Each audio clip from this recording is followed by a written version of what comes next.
एक गांव में एक शेर रहता था। वो शेर बहुत अच्छा था, कभी किसी को तंग नहीं करता था। उस गांव में एक दरख्त था। उस दरख्त के ऊपर एक चिड़िया अपने बच्चों के साथ रहती थी।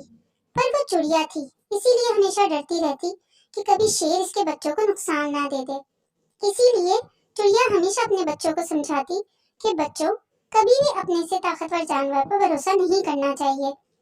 एक दिन चिड़िया बच्चों का खाना लेने के लिए कहीं और गई और बच्चों को हमेशा की तरह नसीहत की कि वो अपना ख्याल रखें, किसी की भी बातों में ना आए। चिड़िया तो चली गई और यहाँ शेर भी आराम करने के लिए दरख्त के नीचे सो गया। अचानक इसकी नजर वहां उड़ते अकाब पर पड़ी, जो कि चिड़िया के बच्चों के इर्द गिर्द घोंसले पर मंडला रहा था।